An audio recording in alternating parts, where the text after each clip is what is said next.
Hey everyone, Dan here. Before we get into it, if you enjoy these videos, please hit the like and subscribe button. And keep in mind that these are my own thoughts, opinions, and ideas. These are not meant to be, nor should you take them as investment or trading advice in any way, shape, or form. Do your own due diligence, put in the work for yourself, and make your decisions based on that. Enjoy.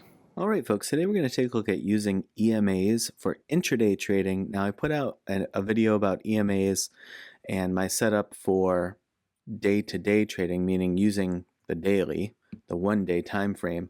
And, some folks are curious about intraday.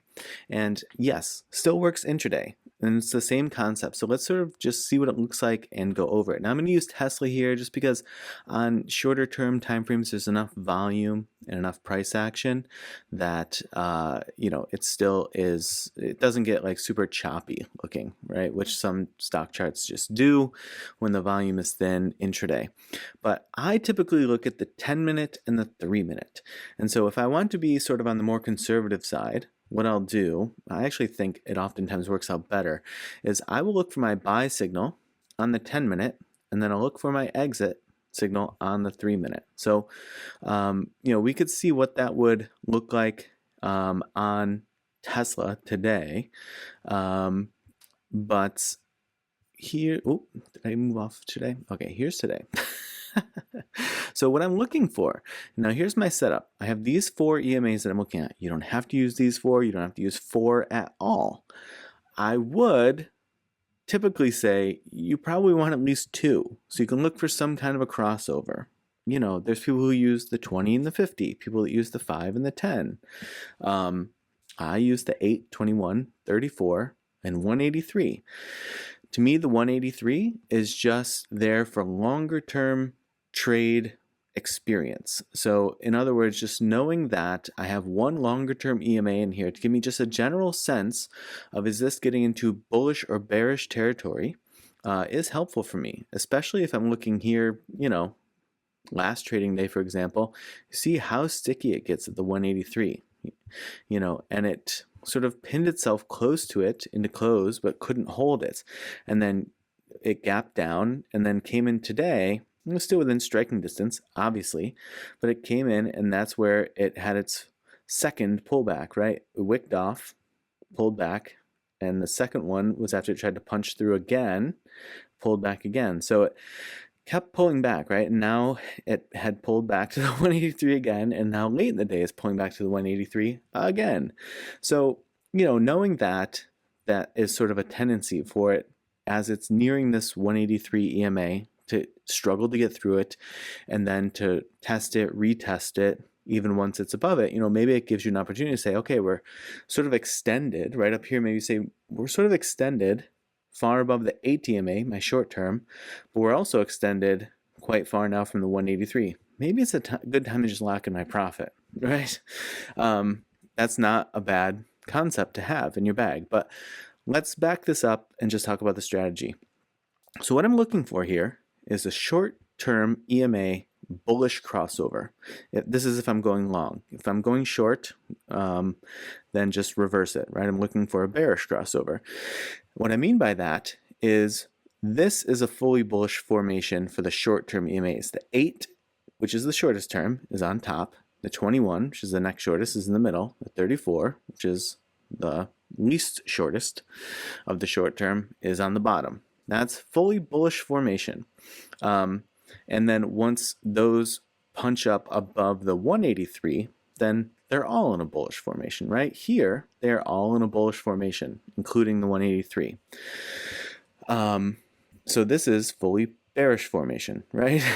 8 is the lowest, 21.34. Okay, so what I'm looking for is a crossover of the 8 above the 21 to get in. And sometimes that's where I just start to scale in a little bit, and then I'll scale in more when the 8 crosses above the 34. Right? So if I had done that here, this is about where it crossed over. Let's say on this candle, okay? So let's say I'm coming in, you would have seen that taking shape here. So let's say I get in around 387, and then I'm riding this until I'm looking for indications of a bearish crossover, right? So in one scenario, I'm looking for this 8 to cross below the 21 to get out, right? That looks like it may be happening now. If that's the case, then I wrote it from whatever we just said, 387 to like 392, 391, somewhere around there, right? You see it rejecting off the 21 right now, and moving toward the 34. So we'll see what it does there if the video lasts long enough. But, that's one option. Like I said, another option is once it gets really extended from the 8, that's can be a good time to lock in at least some profit, right? Take some of the profit off the table, maybe get your cost basis back. And so it's sort of, then you're running a free trade. So anything there is just gravy, but you can't lose, essentially, right? And so, that's just sort of like a game time decision. So you're not getting the sell signal yet, but you're saying, okay, we're extended, we're starting to wick, I'm going to lock in some of my profit here, right? So maybe you locked in some profit around $3.95, right? And now you're shedding about $3, going toward $4. Maybe you're thinking, phew, I'm glad I took some of that profit off the table. Now I can look for my secondary sell signal here, which is the 8 crossing below the 21. So in this trade, whether I locked in profit up here or not, I would probably still be in, but I'm getting really close, right? Any moment now, looking for that 8 to cross below the 21. So that's one way. That's the 10. Now on the 3, if I'm looking at that, obviously a lot more candles to deal with.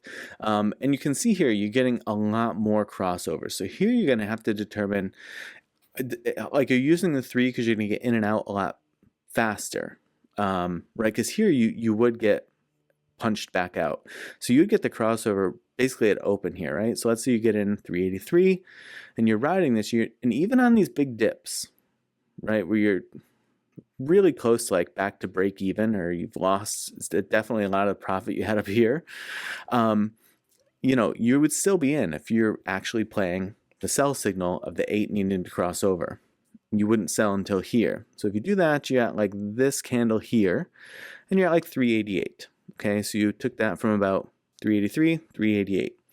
But the question is that what you're looking for on the short term here, is to get in, get out quicker? Why are you using the 3? Because ultimately what happened here, and why this was tricky, is the short terms didn't cross over here at all. But as you see, they had crossed over the 183, like we spoke about before. And what's the 183?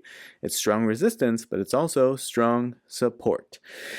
And so, this would have obviously been a riskier move. But if you saw that the 183 was right there, it found support right off of that. And then you got a second big burst and then everything got back into bullish formation, right? And it's still hovering above it now. And so even if you had taken it and maybe you took this sell signal instead, right? So you let it bounce off the 183, but now here you're so far away from the 183, you don't want to trust that to catch your price action anymore. So you got in at 383, and then if you take this sell signal, you're getting out at like 394. So like, big difference there, right? Versus back here where you would have been getting in or getting out at like 389. So, that's where you're just going to have to determine why you're looking at the 3 versus the 10 or the 5 or the 15 or whatever it is that you're looking at to trade intraday. Maybe back test a little bit, play with it a little and see, okay, in this certain situation, this is my sell signal. In this other situation, this is my sell signal. I tend to like the 10 because even if, maybe you get in a little bit later, and maybe then you end up holding longer, right? Which you'd still be holding now because it actually hasn't crossed over, even though it looked like it wanted to there for a moment. But like we said, the 183 is holding strong at the moment. It's what you would expect it to do. So yeah, you aren't going to catch it at 383. You're going to catch it, like we said, at like 385, maybe even 387. But to me, it takes some of the situationality out of it, meaning I have one buy signal. It's the bullish crossover. And if I want to add more when we get the second bullish crossover, I can do that. And then the only sort of like playing with it that I could do is if when everything gets extended, if I want to say, okay, I'm going to take some of this profit off the table, I can do that. But otherwise, I don't have to play the game like I did in here of saying, okay, yeah, we're getting bearish crossovers here, but the 183 is mighty close. Here it can be much cleaner. I can just say, yeah, if I get that bearish crossover, no matter how mighty close we are to whatever, I'm jumping out. That's my sell signal. So just like you don't balk on your buy signal, you don't balk on your sell signal. And yeah, sometimes you will still lose on the trade, of course. But what you're looking for is something that gives you a better than 50% chance to come out on top and to be able to do it consistently and very simply and clearly, right? As long as it makes sense to you, it doesn't matter if it seems simple or straightforward to anyone else. If it makes sense to you and you can understand that you have a buy signal and a sell signal, I wouldn't worry about whether it makes sense to anyone else. And to me, this makes sense. I think that this does make sense to other people as well, which is why I'm sharing it. But I would just say that if you make tweaks and you read things in a certain way and it works for you, I would say don't let people talk you out of it. If you understand it and they can't, like, who cares? If it's working for you, let it work for you, right? So that's an example of how I use intraday, and that is not an example, it's really the example. This is what I look for. Buy signal, hold it, maybe take some profit, but that's best case scenario, right? Maybe you don't. And if not, then you're still in it. And yeah, you lost about $3 or so far off the tippy top, which you should never expect yourself to buy the very, very bottom and sell the very, very top. You're just going to frustrate yourself and make way more mistakes than you need to if that's your expectation. So I would also try to rid yourself of that pronto. And you see a nice strong candle here at the moment. But yeah, this is buy signal, maybe trim. And then I'd still be looking for the sell signal. And, I guess it depends also, like, are you in shares? Are you in options contracts? And if so, like, what is your theta, right? Like, what's the burn looking like? If you hold it another day, what's your expiration, et cetera, if you're deciding whether or not you're going to stay in it at this point or get rid of it, right? There might be other factors, especially if you're in options, whether or not you're going to hold this overnight or if it's just going to expire on you, whatever. So of course, take that into consideration as well. But just by pure buy and sell based off of the EMAs, that's what I look for.